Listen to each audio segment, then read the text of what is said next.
உள்ளம்பொருகி வரும்போரிடமாக நல்ல பெற்ற ஆண்டவரே இரக்கமாயிரும். பாவிகளை தேடி மீட்க வந்த கிறிஸ்துவே இரக்கமாயிரும். தன்னை பரமாக வைத்திருந்து எங்களுக்காக பரிந்து பேசுகின்ற ஆண்டவரே இரக்கமாயிரும். எல்லா நிலையிலும் நம் மீது இரக்கமைத்து நம் பாவங்களை மன்னித்து நம் இறைவாழ்வுக்கு அழைத்துச் செல்வாராக. மன்றாடுவோமாக. நம்பிக்கையாலே உள்ளங்களை ஒன்றிணைப்பவராக இறைவா, நீர் கற்றுத் தருவதை மக்கள் அன்பு செய்யும். நீர் வாக்களிப்பதை விரும்பவும் செய்திட உம்மை வேண்டுகின்றோம். அதனால் மாலை நோக்கி உலக சூழல் எங்கள் உண்மையான பேருகளை மீது என்றும் ஆற்றல் கொள்ள செய்கிறார். உம்மோடு தூயாமையாரை ஒன்றிற்கு இறைவனாய் என்றும் வாழ்ந்து ஆட்சி செய்கின்ற எங்கள் ஆண்டவர் உம் திருமகனுமாகிய இயேசு கிறிஸ்து வழியாக உம்மை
எப்பொழுதும் விழிப்பாயிருந்து மன்றாடுங்கள்.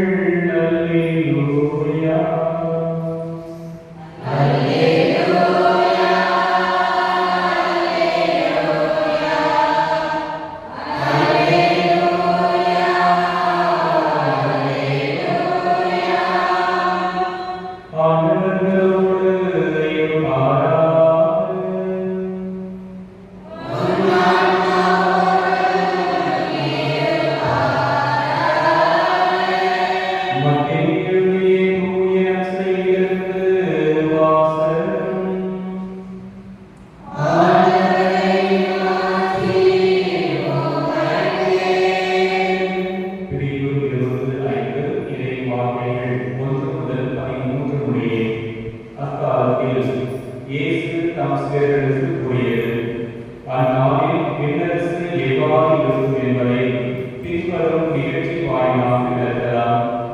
மணமகனை எதிர்கொள்ள மணமகனின் தோழியே 10 பேர் தங்கள் இடத்துகளை எடுத்துக்கொண்டு புறப்பட்டு சென்றார்கள். அவர்கள் 5 பேர் அறிஞர்கள், 5 பேர் முன்மதி உடையவர்கள். அறிஞர்கள் 5 தங்கள் இடத்துகளை எடுத்து சென்றார்கள். ஆனால் தங்களோடு எண்ணெய் எடுத்து செல்லவில்லை. முன்மதி உடையோர் தங்கள் இடத்துடன் கலங்களில் எண்ணெயும் எடுத்து சென்றனர். மணமகன் வர காலம் காட்டுவதே அனைவரும் தூக்க மயக்கத்தால் உறங்கிவிட்டனர். நள்ளிரவில் இதோ மணமகன் வருகிறார், அவரை எதிர்கொள்ள வாருங்கள் என்ற உரத்த குரல் ஒலித்தது. மணமகனின் தோழியை எல்லாரும் எழுந்து தங்கள் விளக்குகளை ஒழுங்குபடுத்தினர். அப்போது அறிவுரைகள் முன்மதி உடையோரை பார்த்து, எங்கள் விளக்குகள் அணைந்து கொண்டிருக்கின்றன, உங்கள் எண்ணெயில் எங்களுக்கு கொடுங்கள் என்றார்கள். முன்மதி உடையவர்கள் மறுமொழியாக, உங்களுக்கும் எங்களுக்கும் எண்ணெய் போதுமான அளவு இராமல் போகலாம். எனவே வணிகரிடம் போய் நீங்களே வாங்கிக் கொள்வதுதான் நல்லது என்றார்கள். அவர்களும் வாங்க புறப்பட்டு சென்றார்கள். அப்போது மணமகன் வந்திருந்தார். ஆயத்தமாய் இருந்தவர்கள் அவரோடு திருமண மண்டபத்துக்குள் புகுந்தார்கள். கதவும் அடைக்கப்பட்டது. பிறகு மற்ற தோழிகள் வந்து, ஐயா ஐயா, எங்களுக்கு கதவை திறந்துவிடும் என்றார்கள். அவர் மறுமொழியாக, உறுதியாக உங்களுக்கு சொல்கிறேன், எனக்கு உங்களை தெரியாது என்றார். எனவே விழிப்பாயிருங்கள், ஏனெனில் அவர் வரும் நாளோ வேலையோ உங்களுக்கு தெரியாது. ஆண்டவரின் அருள்வாக்கு.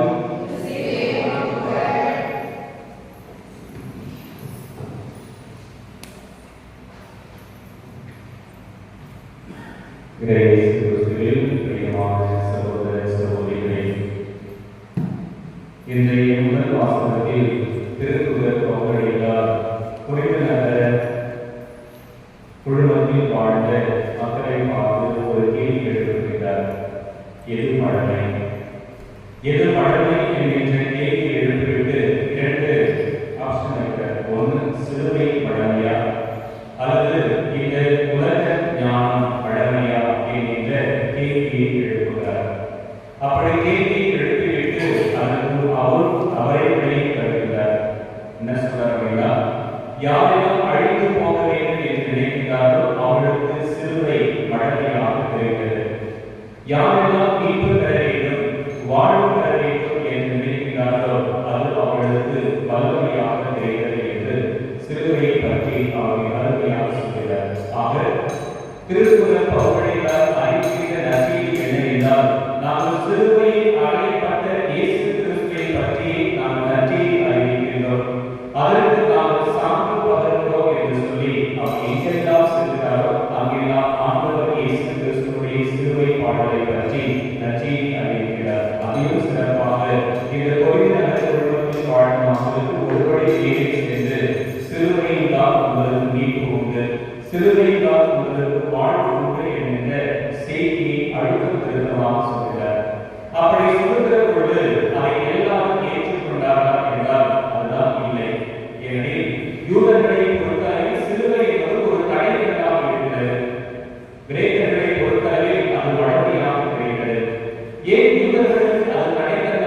யாரெல்லாம் மரணத்தில் கொல்லப்பட்டு சாகிறார்களோ அவங்க தான் கடவுளால் சந்திக்கப்பட்டவர். அவருடைய தினம் இரவு நேரத்தில் இருக்கக்கூடாது, மாநிலத்தில் என்ன செஞ்சவங்க அடக்கம் செய்வது என்று இணைச்சட்ட புத்தகத்தை நாம் படிக்கிறோம். ஆக தொங்க விடப்பட்டவர் எவனும் கடவுளால் சந்திக்கப்பட்டவர். இந்த சிலுவை மரணம் என்பது யாருக்கு கொடுக்கப்பட்டது, எப்பொழுது கொடுக்கப்பட்டது என்றால் ரோமினுடைய ஆட்சி காலத்தில் தான் இந்த சிலுவை மரணம் என்பது மிக மிக பிரபலமான ஒன்றாக இருந்தது. இந்த சிலுவை மரணத்தை யாருக்கு கொடுத்தார் என்று சொன்னால் ஒன்று திருடர்களுக்கு கொடுத்தார், வழிவகை கொள்ளைகளுக்கு கொடுத்தார். யாரெல்லாம் அந்த ரோமை அரசாங்கத்திற்கு எதிராக புரட்சி செய்கிறார்களோ, அவர்களுக்கு எதிராக சூழ்ச்சி செய்கிறார்களோ, அவர்கள் ஒவ்வொருவரையும் பலவிதமான கொடுமைகளுக்கு இன்னல்களுக்கு உள்ளாக்கி அந்த சிலுவை மரணத்தை அவரை சாதித்தார். இது அனைத்தும் அப்பொழுது இருந்த மக்களுக்கு நன்றாக தெரியும். அப்படிப்பட்ட ஒரு சிலுவையை தான் ஆண்டவர் இயேசு தன்னுடைய தோளின் மீது சுமந்து அந்த சிலுவையிலே அவர் தன்னுடைய உயிரை அவர் இழந்தார். எனவே இதையெல்லாம் பார்க்கிற பொழுது அந்த சிலுவை என்பது மக்களால் சதிக்கப்பட்ட ஒன்றாக, கடவுளால் சதிக்கப்பட்ட ஒன்றாக இருந்தது. எனவே அந்த சிலுவை மரத்தில் ஒவ்வொருவரும் கடவுளால் சதிக்கப்பட்டது. அப்படி சதிக்கப்பட்ட நிலையில் இருந்த ஒருவனை நாம் எப்படி கடவுளாக ஏற்றுக்கொள்வது? அதுதான் இவர்களுக்கு பெரிய கேள்வியாக இருக்கிறது. சிலுவை அவர்களுக்கு ஒரு பெரிய தடையாக இருக்கிறது. அதில் கொண்டுவிடப்பட்டவரை நாம் எப்படி மீட்பராக கடவுளாக மெசியாவாக ஏற்றுக்கொள்வது என்பதுதான் அவருடைய கேள்வியாக இருக்கிறது. எனவேதான் அவர்கள் என்ன சொல்கிறார்கள் என்று சொன்னால், எங்களுக்கு அருள்மழையாக அறிவுரை காட்டுகிறேன், அறிவுரை காட்டினால் மட்டும்தான் நாம் நம்புவோம் என்று சொல்கிறார்கள். எனவேதான் ஆண்டவர் இயேசு அப்பாவை 2 மீன்களை 12 நிமிடங்களுக்கு பிறகு பார்ப்போம் என்று சொன்னால், வானத்திலிருந்து ஏதாவது அருள்மழையாக காட்டும், அப்பொழுதுதான் இறைவன் என்பதை நாம் ஏற்றுக்கொள்வோம் என்று அவர் சொல்கிறார். அவர் எப்பொழுதுமே இந்த யூதர்கள் அருள்மழையாக எழுதுகிறவர்களாக, அதிசயங்களை அற்புதங்களை எழுதுகிறவர்களாக, அதில்தான் மீட்பு உண்டு என்று நம்பக்கூடியவர்களாக இருக்கிறார். எனவே அவர்களுக்கு சிலுவை ஒரு தடைகளாக இருக்கிறது. இரண்டாவது, கிரேக்கர்கள் கிரேக்க மக்கள் எதை எடுத்தார்கள் என்று சொன்னால், இந்த உலகில் காணப்படுகின்ற ஞானத்தை எடுக்கிறார்கள். எனவே கிரேக்க ஞானம் என்பது மிக உயர்ந்த ஒன்றாக இருக்கிறது. நாம் வரலாற்றை படித்து பார்த்தோம் என்றால் சாக்ரட்டிஸ், அரிஸ்டாட்டில், பிளேட்டோ போன்ற முக்கியமான தத்துவ மேதைகள் அந்த கிரேக்க பின்னணியிலிருந்து தோன்றியவர்கள். அவர்கள் கிரேக்கர்கள். எனவே அவர்கள் கொடுத்த அந்த ஞானம் தான் மிக மிக உயர்வான ஒன்றாக இருக்கிறது. எனவே அவர்கள் அனைவரும் அந்த ஞானத்தை தேடி அடைந்தார்கள். ஆனால் நாம் ஒவ்வொருவரும் ஞானத்தை தேடி அடையவில்லை. மாறாக ஆண்டவர் இயேசுவை நாம் ஒவ்வொருவரும் அதிலும் குறிப்பாக சிலுவையில் அடையப்பட்ட அந்த இயேசுவை நாம் பெறுகிறோம். அழிந்து போகிறதற்கான சிலுவை பழமையாக இருக்கிறது. நாம் ஒவ்வொருவரும் மீட்பு பெற வேண்டும் என்று சொன்னால் அதுதான் கடவுளுடைய வல்லமையாக இருக்கிறது. பல நேரங்களில் நாம் கடவுளை பல நிலைகளில் பல வழிகளில் பெறுவோம். ஆனால் நாம் கிடைக்கிற வழியில், நாம் கிடைக்கிற விதத்தில் கடவுளை நாம் ஒருபோதும் கண்டடைய முடியாது. அவர் தனக்குரிய விதத்தில் தன்னை ஒவ்வொரு நாளும் வெளிப்படுத்திக் கொண்டேதான் இருக்கிறார். யூதர்கள் அருள்மழையாற்றில் அதிசயங்களில் அற்புதங்களில் இறைவனை காண விளைந்தார்கள். ஆனால் அவர்களால் கண்டுபிடிக்க முடியாததாக இல்லை. ஆனால் இறைவன் தன் எதை வெளிப்படுத்துகிறார் என்றால், இந்த உலகம் எது அவமானத்தின் சின்னமாக கருதியதோ அதிலே தன்னை வெளிப்படுத்துகிறார். சிலுவையில் தன்னை வெளிப்படுத்துகிறார். நாம் தான் உலகின் மெசியா என்பதை அவர் அழுத்தமாக ஆணித்தரமாக வெளிப்படுத்துகிறார். அந்த சிலுவையால் தான் இதை நாம் ஒரு மீட்பை பெற்று தந்திருக்கிறார். அந்த சிலுவையை எழுதினால் இதை நாம் ஒவ்வொருவருக்கும் வாழ்வை பெற்றுக் கொடுத்திருக்கிறார். எனவே இறைவன் என்பவர் எப்பொழுதுமே நாம் தேர்ந்தெடுத்ததற்கு தன்னை ஒருபோது வெளிப்படுத்துவது கிடையாது. மாறாக அவர் தனக்குரிய விதத்தில் தன்னை ஒவ்வொரு நாளும் வெளிப்படுத்திக் கொண்டிருக்கிறார். அப்படி வெளிப்படுத்துகிற நாம் உணர்ந்து கொள்ள வேண்டியிருந்தால் நாம் ஒவ்வொருவரும் அறிவிக்காக இல்லாமல் உண்மையுடையவராக இருக்கிறது. இதைத்தான் இன்றைய நற்செய்தி வாசகத்தை நாம் வாசிக்கின்றோம். மனப்பான்மையில் உள்ள 10 தொழில்கள் இருக்கிறார். அதிலே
எப்பொழுது வருவார், எப்பொழுது தன்னை வெளிப்படுத்துவார் என்பது நமக்கு தெரியாது. ஆக நாம் ஒவ்வொருவரும் முன்மதியுடையவர்களாக இருந்து அந்த பெருமனைகளைப் போல நாம் செயல்பட்டோம் என்றால் அந்த சிலுவை நமக்கு வலிமையாக தெரியாது, மாறாக மீட்பளிக்கும் வலிமையாக தெரியும். அப்படி மீட்பளிக்கும் வலிமையாக நமக்கு தெரிகிறது என்று சொன்னால் நம்முடைய வீட்டில் சிலுவை தூக்கி போடுறோம். நிறைய பேர் என்ன செய்வாங்க, வீட்டில் சிலுவை வருது, பாடுபட்டு சிலுவை வருதா, அது இருந்தாலே வீட்டில் ரொம்ப கஷ்டமா இருக்குது, அது இருந்தாலே வீட்டுக்கு போகிறது, நிறைய பிரயாசம் சொல்லுவாங்க. நிறைய சொல்லுவாங்க, ஒன்று கோயிலுக்கு போடுவாங்க, இல்லை ஆட்டத்துக்கு போடுவாங்க, வயலுக்கு போடுவாங்க, காட்டுக்கு போடுவாங்க. அது எல்லாம் அதெல்லாம் அழிந்து பொருளுக்கு மழமையாக இருக்கிறாங்க. வீட்டுக்கு நாம் கடவுளை வளமையாக இருக்கிறேன். எனவே நாம் ஒவ்வொருவரும் சிலுவையை பார்க்கிற பொழுது என்னலாம் ஒவ்வொரு முறையும் திருப்பணி ஆரம்பிக்கும் என்ன செய்ய குருவானார் சிலுவை அடையாளம் அடையாளம் செய்ய திருப்பணி கொண்டார். திருப்பணி முடிவு என்ன செய்ய சிலுவை அடையாளம் அடையாளம் ஒரு ஆசையாக அந்த சிலுவை தான் நமக்கு மீட்பளிக்கிறது. அந்த சிலுவை தான் நமக்கு வாழ்க்கைகள் என்பதை நாம் உணர வேண்டும். அனைவரும் திருப்பணி தொடக்கத்திலும் சரி, திருப்பணி முடிவிலும் சரி, எந்த ஒரு இடங்களை வருவதற்கு முன்பாக குருவான சிலுவை அடையாளம் அடைகிறார்.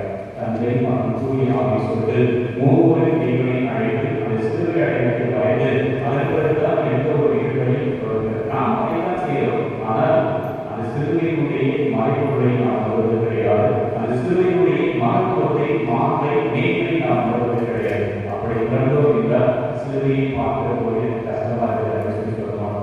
அந்த சிலுவையை பார்க்கிற போது என்னுடைய துன்பத்தை அந்த சிலுவையை கொண்ட ஆண்டவர் இயேசு கிறிஸ்துவின் துன்பத்தோடு இணைத்து நாம் ஜெயிக்க ஆரம்பிப்போம். அப்படி ஜெயிக்க ஆரம்பித்தோம்னா நம்முடைய வாழ்க்கையில எவ்வளவு கஷ்டம் வந்தாலும் எவ்வளவு துன்பம் வந்தாலும் அதெல்லாம் பெருசா கிடையாது. காரணம் அந்த சிலுவையை ஆண்டவர் பட்ட கஷ்டத்தை விட நாம் பெருசா இன்னும் படப்போவது கிடையாது. இக்காரணம் நமக்கு வாழ்க்கை அந்த சிலுவையில் இருந்து உதாரணத்தை நாம் ஒவ்வொருவருக்கும் மீட்பை பெற்றுக் கொடுத்தார். எனவே மீட்பை பெற்றுக் கொடுத்த இறைவனை நாம் முன்மதி உடையவர்களாக பண்ணி அவர் வருகின்ற மீட்பை பெற்றுக்கொள்ள முயற்சி செய்கிறோம். சிந்தித்து பார்ப்போம், செயல்படுவோம். இறைவன் இயேசு என்று வாழ்த்து தருவார்.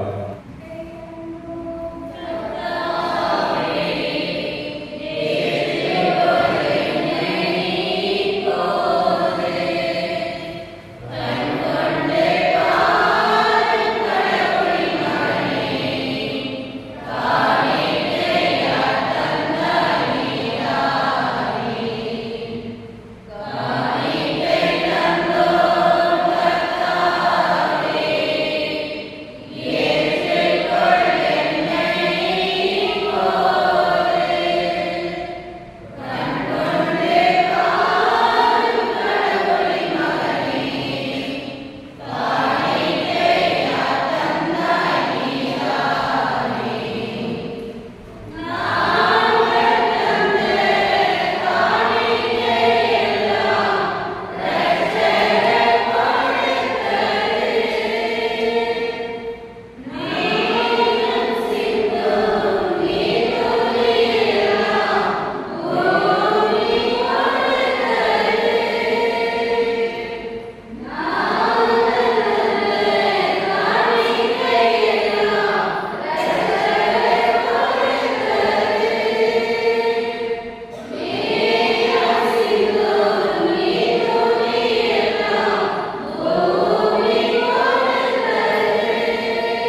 இவ்வாறு இந்த ஆண்டவர் இயேசு கிறிஸ்துவின் உடலும் இரத்தமுமாக எங்களுக்கு இவை மாறுவதாக.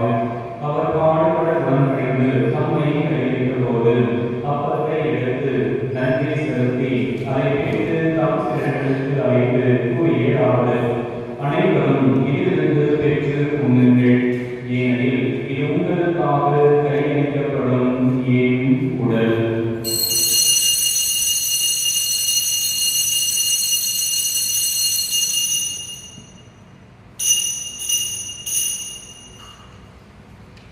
அவ்வளவு இரவு விருந்தை அருந்திய பின் கிண்ணத்தை எடுத்து மீண்டும் உமக்கு நன்றி கூறி தாம் சீடர்களுக்கு அழைத்து அவர் கூறியதாவது: அனைவரும் இதிலிருந்து பெற்று பருகுங்கள், ஏனெனில் இது புதிய நிலையான உடன்படிக்கைக்குரிய என் இரத்தத்தின் கிண்ணம். இது பாவ மன்னிப்பு என்று உங்களுக்காகவும் பலருக்காகவும் சிந்தப்படும். இதை என் நினைவாக செய்யுங்கள்.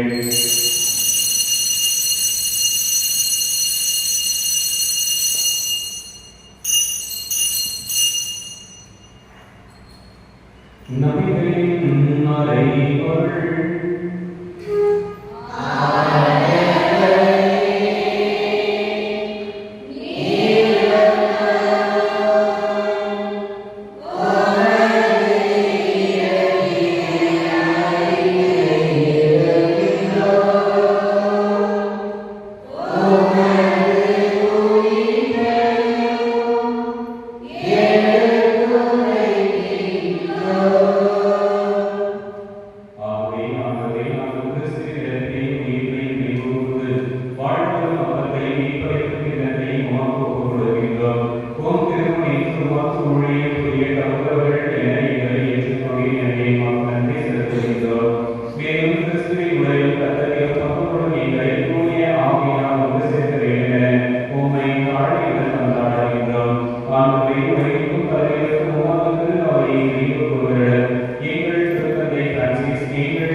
இது உலகின் பார்வையில் அவமானத்தின் சின்னமாக சாபத்தின் அடையாளமாக கருதப்பட்ட சிலுவையை ஏற்றுக்கொண்டு அந்த சிலுவையின் வழியாக நமக்கு மீட்பையும் வாழ்வையும் பெற்று தந்த தேவனை இவருடைய விருதுக்கு அழைத்து பெற்ற நாம் ஒவ்வொருவரும் பெற்றோர் நாங்கள்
இதன் அவமானம்